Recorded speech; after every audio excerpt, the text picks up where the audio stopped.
Folks, before I get into that preview of the star Diphda from October 11th of 2019, I want to share a little more information about this character here, Leik Myrabo. And that's Lazar there. That's Lazar. And there's Myrabo.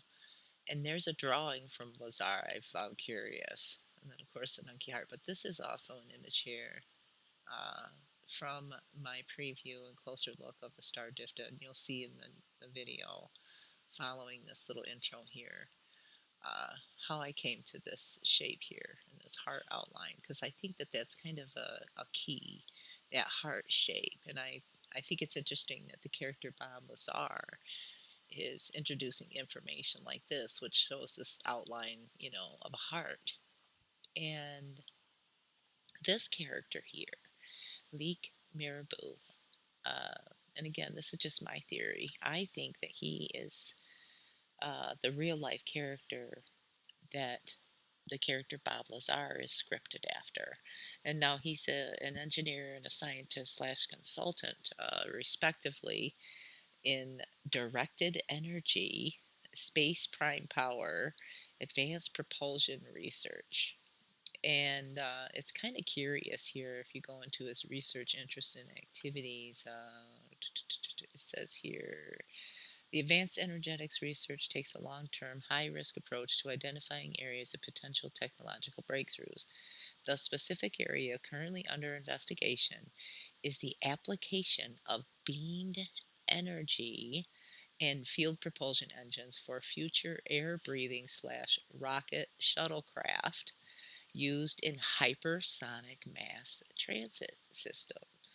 These revolutionary beam powered vehicles would, in essence, leave their energy sources on the ground or in space and carry minimal propellant reaction mass for operation outside the atmosphere. I find that curious. I really, really do. And it says, among other promising engine cycles, those which are specifically being examined for compatibility with beamed electromagnetic power include detonation wave engines, scramjets, electric air turbo rockets, magneto-hydrodynamic fan jets, say that 3 times fast, rotary pulse jets, and a unique variety of air breathing electrostatic thrusters. Electrostatic.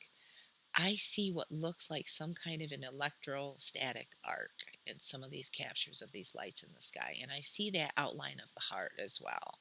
So I find that really curious that this character here, Leik Myrabo, this is one of his specialties, is light crafts. I mean, he even has a freaking lightcraft flight handbook. Okay, folks? This is not, this is serious stuff to this dude, obviously.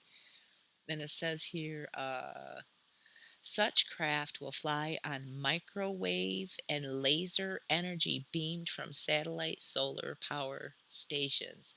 Okay, now mind you, we're talking a couple of decades back. This here says copyright 2004, so that's 18 years back when he put this book out. But, we're talking about this was back in the 70s, 76, and even before he said he received a BS degree. Well, that's kind of fitting for some of these actors. In aerospace engineering from Iowa State University in 1968. So throughout the 70s, through the peak of his career, I mean, and we're talking, that's 50 years ago, folks. So, it's not that far fetched to think that when I capture stuff that looks like um, laser beams in the sky. That's why I called it plasma beams, because it looks like laser beams to me. And it's not the first time I've captured them vertical and horizontal going through the sky. So if, here it is, we have this guy here that's dedicated his entire life and his career in directing beam powered vehicles and testing this kind of stuff. I mean, with enough money, we know these people do anything that they want. But he's got a handbook here that talks about flying on microwave and laser energy beams from satellite solar power stations. And what are we pushing right now? They're really pushing this whole thing about solar power and space based solar collection systems and stuff. And this was another interesting Leik Myrabo video. I'll put a link in the description and you can watch the whole thing if you want. I just want to play the specific part here where it shows like a test of a smaller version here. And then it's interesting what this narrator lady says too. And with his models, Myrabo is gradually increasing both the scale and the detail. And with his models, he is gradually increasing the scale and the detail. Within 5 years, he hopes to lift many satellites to orbit with a craft such as this. So within 5 years, he's hoping to lift satellites to space on a craft such as that, okay? This is a full-scale model of the laser-propelled light craft. The Okay, so this is a full scale model, but imagine if this was the size of a house. Imagine the amount of laser power you would need to test something like that, even. Wouldn't it not maybe create bigger beams? I don't know. Again, I'll put a link in the description. You can watch this whole video. I just wanted to show that part there. And then this is another one here from the Black Vault. 1 decade of laser propulsion research at the Air Force Research Laboratory, 1995 to 2005. And this is a demonstration here. And there's a couple seconds in this quick clip where it shows these like louvers, and it's curious to me. Right there, see the louver type of stuff? I swear I've captured that in the sky before too. And I've seen those louvers during the daytime as well with the clouds, and it's what they call them. They call them louver clouds. But what if it's they're testing this type of technologies and stuff up there that's actually that's creating these cloud constructs? I'm just saying, just putting other theories and stuff out there. But again, because I'm repetitive, I got to say it again. I'll put a link in the description and you can watch this whole video if you want. But it's kind of, I find it curious anyway.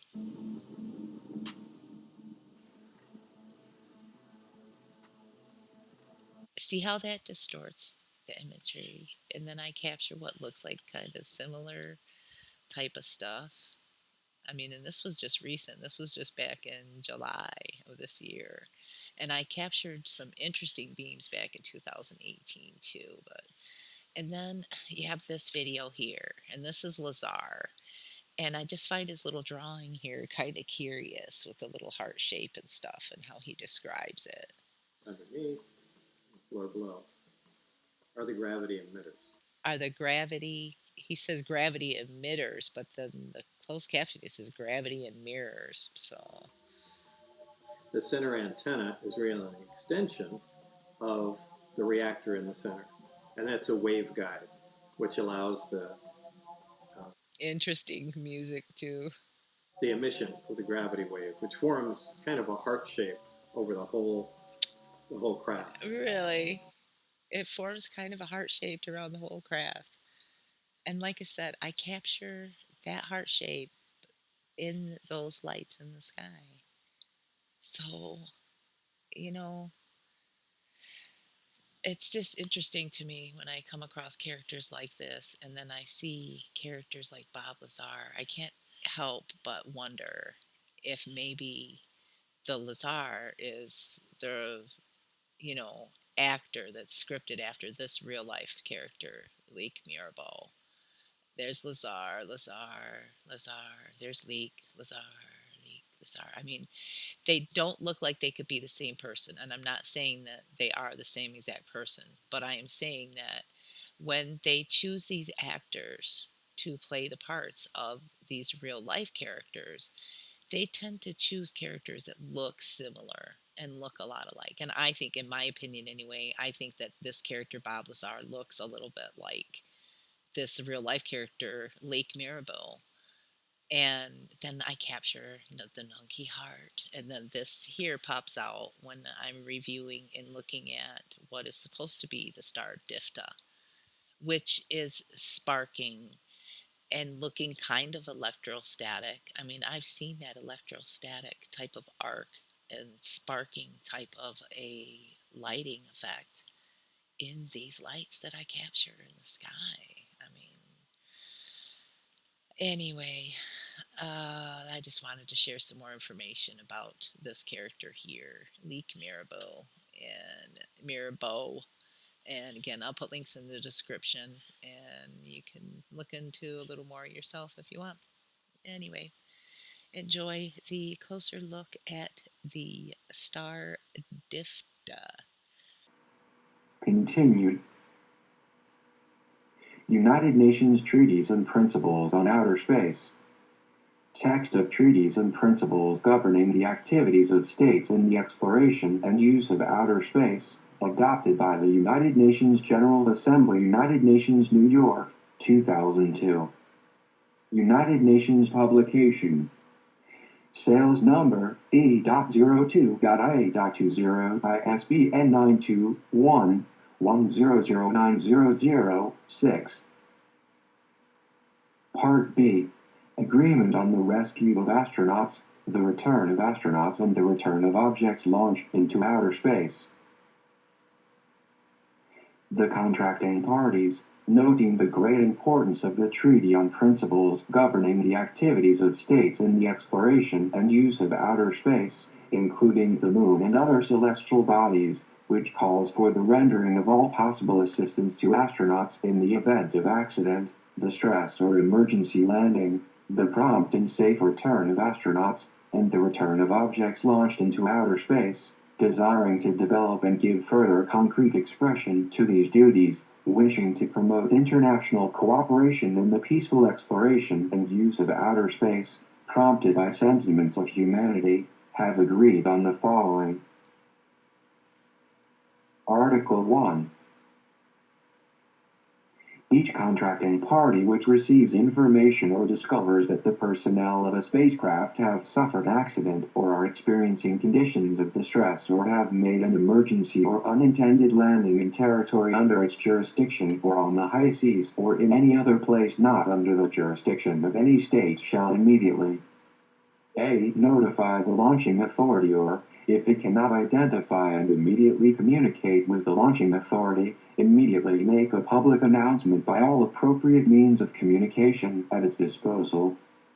B. Notify the Secretary General of the United Nations, who should disseminate the information without delay by all appropriate means of communication at his disposal. Article 2. If, owing to accident, distress, emergency or unintended landing, the personnel of a spacecraft land in territory under the jurisdiction of a contracting party, it shall immediately take all possible steps to rescue them and render them all necessary assistance. It shall inform the launching authority and also the Secretary General of the United Nations of the steps it is taking and of their progress. If assistance by the launching authority would help to effect a prompt rescue or would contribute substantially to the effectiveness of search and rescue operations, the launching authority shall cooperate with the contracting party with a view to the effective conduct of search and rescue operations. Such operations shall be subject to the direction and control of the contracting party, which shall act in close and continuing consultation with the launching authority. Article 3. If information is received or it is discovered that the personnel of a spacecraft have alighted on the high seas or in any other place not under the jurisdiction of any state, those contracting parties which are in a position to do so shall, if necessary, extend assistance in search and rescue operations for such personnel to assure their speedy rescue.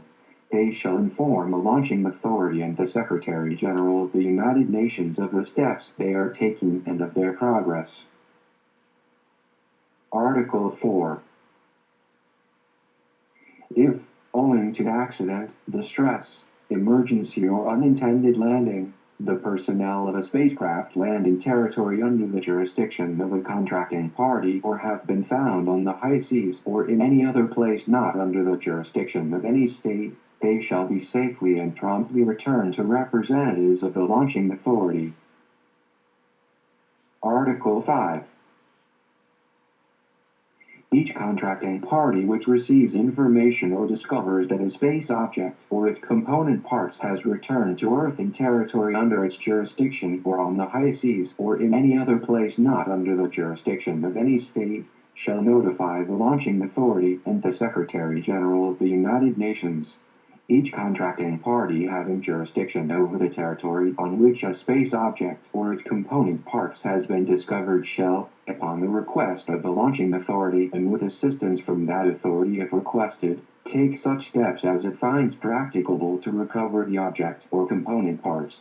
Upon request of the launching authority, objects launched into outer space or their component parts found beyond the territorial limits of the launching authority shall be returned to or held at the disposal of representatives of the launching authority, which shall, upon request, furnish identifying data prior to their return.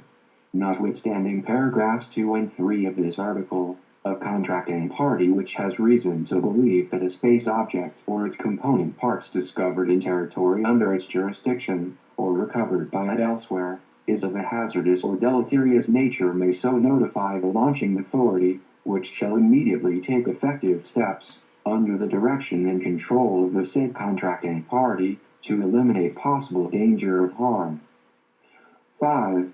Expenses incurred in fulfilling obligations to recover and return a space object or its component parts under paragraphs 2 and 3 of this article shall be borne by the launching authority. Article 6.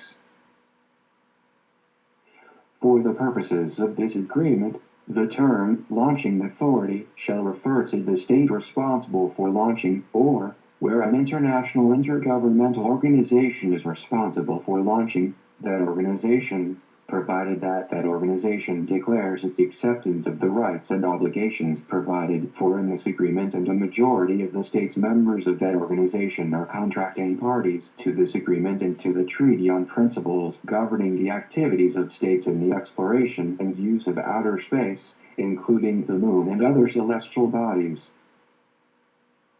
Article 7. This agreement shall be open to all states for signature. Any state which does not sign this agreement before its entry into force in accordance with paragraph 3 of this article may accede to it at any time. This agreement shall be subject to ratification by signatory states. Instruments of ratification and instruments of accession shall be deposited with the governments of the Union of Soviet Socialist Republics, the United Kingdom of Great Britain and Northern Ireland, and the United States of America, which are hereby designated the depositary governments. This agreement shall enter into force upon the deposit of instruments of ratification by 5 governments, including the governments designated as depositary governments under this agreement.